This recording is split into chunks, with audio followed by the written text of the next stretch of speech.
За сайн байцгаана үзэгчдээ та бүхэндээ энэ ороо мэндийг хүргэе. Тэгэхээр би хийм бэ ток шоу нэвтрүүлэг эхэлж байна. Шууд сегмент сайт, шууд телевизээс хамтран явуулдаг би хийм бэ ток шоу маань нэлээд хэдэн дугаарыг та бүхэнд өргөсөн. За боо лам мөн христчийн өмсөд хүртэл оролцож өөрсдийнхөө үзлүүд би хийм бэ гэдгийг тайлбарлаж та бүхэнд өргөсөн. Энэ удаад инээмсэглэл сэтгэл зүйн төвийн гэр бүл судлаач Ундрам, за мөн сэтгэл судлаач Оюун Цэцэг гээд хоёр бүсгүйтэй би та бүхэндээ нэгэн залуугийн захидлын дагуу нэвтрүүлэг өргөе гэж бодож байгаа.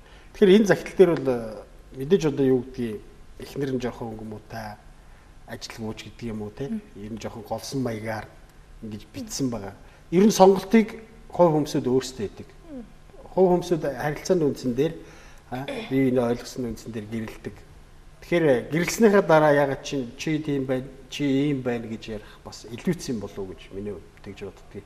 Ягаад тэгэхээр үнэхээр таалагдахгүй байсан бол эхнээсээ гэрлэх хэрэггүй байсан. Эхнээсээ хайр дурлал гэж ярих хэрэггүй байсан. Ягаад гэвэл дараа нь үр дагавар нь яд вөхөр гэр бүл салалт, гэр бүлийн үйл ойлголцол төрөөд тэнд дунд өөр хүмүүсд өнчилж үлддэг, гэр орноо зарж үрж архитарсанд ордог ч гэдэг юм уу те. Энэ зүйлүүд маш их болдог. Ингээд олон юмд орчод яг юм учраас гурлаа захидлаа сонсчээ тий. За.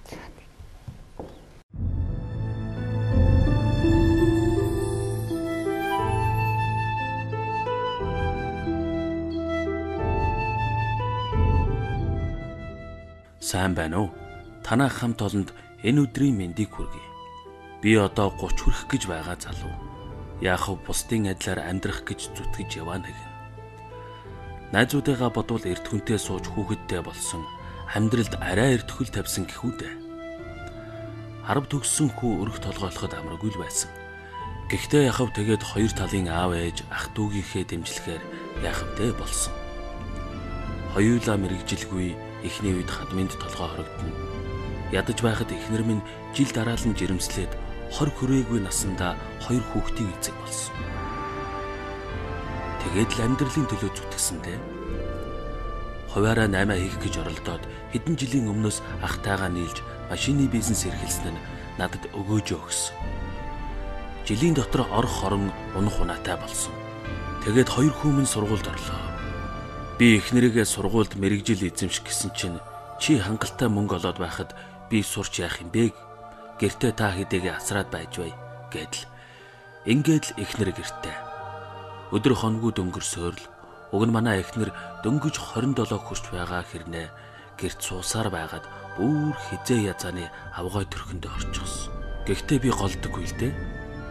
Анхны бүхэн минь энэ хүнтэй холбоотой болохоор. Ингэж явсаар ажлын шугамар нэг бүсгүйтэй танилцлаа. Их ухаалаг 30 хүрч байгаа хэрнээ бие их сайхан авч яв.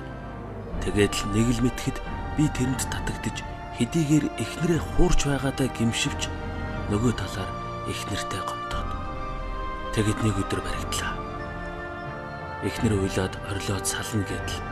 Би уг нь эхнэрээсээ их юм хүсээгүй штэ. Залуу хүн байж жоохон цог золбоотой бусад хүмүүсийн адил байгаасаа л гэж хүссэн. Хадмууд бас бөөн ур. Миний охиныг сайхан байхад нь авч суучгаад гэдэл. Би бүр одоо яахаач мэдхэ байлаа. Нөгөө бүсгүй маань чамайг хүрээд ирвэл тосоод авахд бэлэн байна гэсэн.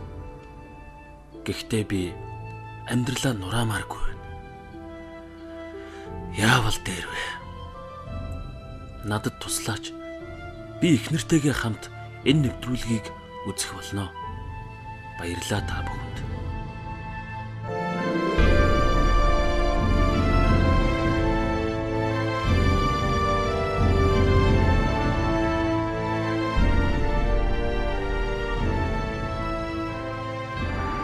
Саяны захидлыг та бүхэн сонслоо тий. Үнэхээр одоо эхнэр нь бас ажил хийхгүй гэр орноо аваад явъя. Өрөөгтүүдээ асрыг чи ажил хийж байгаа болохоор би ажлыг шаардлагагүй болоод байна тий. Нэг бодлын бас ирээдүгээ харахгүй болж байгаа юм шиг эхнэрийн хувьд. Хоёр тэгэхээр боловсон бүсгүйтэй танилцж таарлцж. Үнэхээр сэтгэл алдарч. Яг тэгэхээр дэвшилттэй бүхэн хүн цаах харагдаг. Мэдээж цэвэр цэмцгэр хувцалсан сайхан царайтай эмэгтэйг хараад сэтгэл алдрахгүй чадахгүй. Тэгээд их нарыг харахаар зэрэг илүү юм хүсээгүй гэж хэлээд байгаа шүү дээ. Тэгэхээр энэ амьдралын нэрэн бараа ялгаануудыг яаж арилгах болох юм бол яавал ер нь тий бусдад адил явах юм бол ер нь ганцхан цагтлын эзэнч бусад эмэгтэйчүүд маань залуучууд маань сонголтоо ихтэй яах хэвээр энэ тал дээр та бас ярьж өгөөч. Та биелэр хурцаа. За нийт телевиз үзэж байгаа бүх хүмүүстээ өнөөдрийн мэндийг хүргэе. Тэгээд энэхүү цагтлыг бичсэн хүмүүст хандаж хэлэхэд мэдээж анхандаа бол энэ нөхөр бол ямар хүнийг сонгоо суусан те өөрөө мэдж байгаа хэнийг би сонгоо суваа. Гэтэл амьдралын эрхэнд тэр хүн өөрчлөгдөж тийм ээ. Тэгээ өөр хинэг рүү харж байна. Энэ бол нэг талаараа эхнэр энд өөрийгөө засах хэрэгтэй. Юу вэ гэхээр анх үерхэж байхад нөхөрлж байхад үедээ хамгийн сайханараа өөрийгөө гангалж тийм ээ. Хамгийн сайхан хувцас өмснө, нүүр амаа буудан тийм ээ, үсгэцгээ янзлна. Тэгээ нэг гэрт орцсон хойноо нөгөө навсаасан байдалтай орчдөг нь эмэгтэйчүүдэд нэг гаргаад байгаа том алдаа юм. Тэнгүүд эрэгтэй хүн өөр хин нэгэн сайхан хүн рүү харна. Өмнө анх ямар хүн дурлж байсан тэр хүн өөр тийм бусад эмэгтэйчүүд нүдэнд нь харагдаад ирэхээр өөрийн ирэхгүй тийш татагдаад байгаа.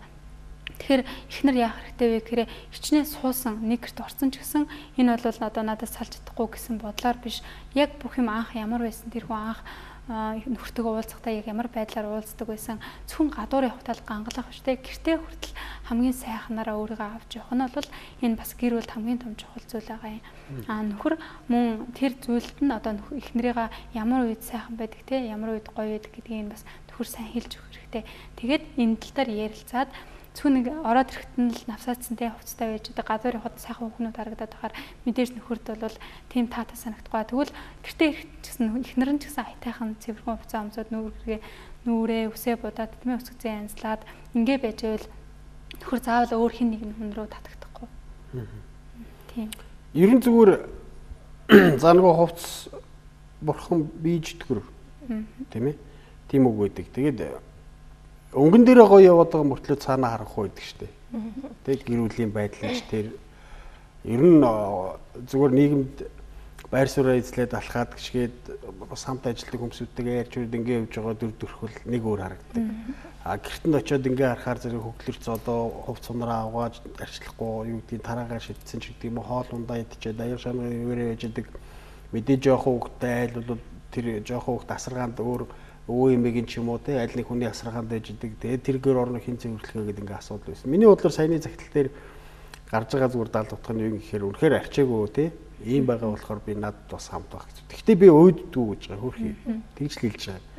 Тэгэхээр бол яг тэр нэг эмэгтэй хүний бас юу гэдгийг заван задгаа байдлаас болоод ч юм уу тэр эрэгтэй хүний байх байр суурь бас жоох хэцүү байдгийн болов уу гэж боддог. Яг энэ залуугийн цагтл дээр тулгуурлаад ер нь нийт залуучууд магадгүй энэ залууд биш мөн өөр бусад хүмүүст иймэрхүү асуудал тохиолдоход ер нь энэ асуудлаа яаж шийдвэрлэх вэ гэдэг гарцаа бас хамтарч эдгээр хүмүүс ярилцах хэрэгтэй л дээ. Яа тэгэхээр анхнаасаа гэр бүл болохтой сэтгэлийн хөдөлгөөн дээр гээл гэр бүл болдог хүүхэдтэй болдог. Гэтэл бит хоёр гэр бүл болоод хүүхэдтэй болоод хэн ямар ажиллаа, ахуйн ажиллаа яаж хийх вэ, хуваалцаж хийх үү, хэн хийх вэ гэдгийг ингээд ярилцаагүй ерөөсөө л шууд гэр бүл болчдөг. Ингээд харанхуугаар ингээд амьдралын явцад янз бүрийн асуудал тохиолддог. Эсвэл хин нэг нь ачааг нь үрдэг, эсвэл хин нэг нь одоо буруутан болоод үлддэг. Гэх мэтлэнгээр ингээд эрхтгийгш байх хэвээр ачааллаа тэмцэртэй хуваарлна гэж ярьдаг боловч яг амьдрал дээр гараад ирэхэд өглөө осод хин цайгаа чанах уу эсвэл орой хин аяг тавгаа угаах уу гэж наад захын энгийн асуудлаас л гэр бүл зөрчилдөөн бий болдог.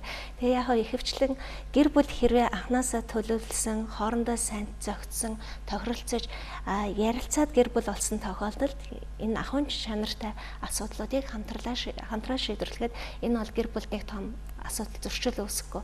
Хэдийгээр ингэж ярихгүй явж хагаад нэг мэдхэд энэ зөрчил нь тэр хоёрын хооронд юм ангал үүсгчдэг өөрөлдөө хүндий хүүтэй харилцаа эсвэл хин нэгнийгээ буруутгасан. Магадгүй энэ эрэгтэй хүн өнөөдөр эхнэрийгээ муухан харагдчихна гэд голж иж болох юм. Гэтэл энэ эхнэрийгээ гоё байлгахад энэ залуу ямар цаг хугацаа эхнэртэй өгсөн юм бэ? Магадгүй өглөө хүүхдүүдтэй нархиод гараад явждаг. Эхнэр нь өдөржингөө хүүхдүүдтэй ингээд ар гэрээ ажил гэсээр хагаад өөртөө цаг зарцуулдаггүй байж болно. Тэгвэл энэ эрэгтэй хүн 7 хоногийн нэг өдөрт эхнэрийгээ чиний гоо сайханд явууч, фитнес явах хугацаа өгч болно. Гэх мэтлэнгээр эсвэл хамтдаа өглөө хагас бүтэн сая өглөө нэг цаг 30 минут юм уу нэг цаг гараад хоёулаа хамтдаа гоо гэх юм уу. Гэх мэтлэнгээр энгийн асуудлаа хоорондоо ярилцах, ямар хоол идэх үү, ямар дасгал хийх үү, хоёулаа чин нэмчил яах вэ гэл ингээ энгийн зүйлээ ярихгүй зөвхөн л гадаад төрхөнд нэг гэр бүлтэй хүүхдтэй сайхан ингээ хүнд харагдах юм шиг амьдардаг.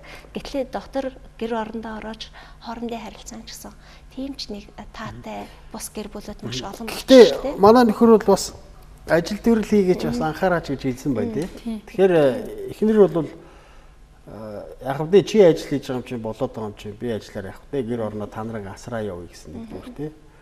Хоёрдугаар болохоор зэрэг яг зүгээр магадгүй би хэлсэн гэхдээ ядчихад одоо тэгээд хоёр хүүхэд гаргацсан энэ төр гэдэг шүү дээ. Тэгэхээр хүүхэд гаргана гэдэг бол зөвхөн одоо эмэгтэй хүнээс шалтгааллахгүй энэ хоёр хоорондоо ярилцах, эхнэр нөхөр хоёр хоорондоо ярилцах, хэдийд хоёулаа хүүхэдтэй болох уу, хэдийд төр хүлээцнэх үү.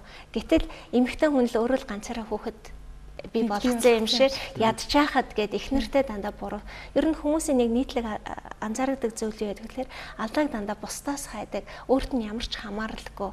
Тэр хүн л хамгаалтай, нөгөө хүн хоёр хүн байлаа гэхэд нэг нь заавчгүй буруутай. Гэтэл тэр хариуцлагыг өөрийг тэр хоёр хамтарч хүлээх ёстой. Тэгэхээр энэ эрэгтэй хүн хүүхэд гарах гэдэг бол зөвхөн эхнэрийн асуудал гэж ойлгоод байна. Нөхрөөс хамааралтай учраас хоорондоо ярилцаж гэр бүлийнхээ төлөлтийг бас зохицуулах хэрэгтэй л дээ. Тэр ядж байгаад гэдэг үгээс надад бас сонь санагдаад байгаа юм да. Тэгээ яахад захидлагдсан болоо гэж бас бодохоор ядж байгаад гэдэг эхнэр нь одоо тэнгэрээс хөвгтөө болчдөг юм уу? Нэг үлгэр туйлсан гэдэг шүү дээ. Тооноор гэрэл орж ирээ би жирэмсэн болчлоо гэдэг. Тэгцэн болов гэж би бодоод байгаа юм бас.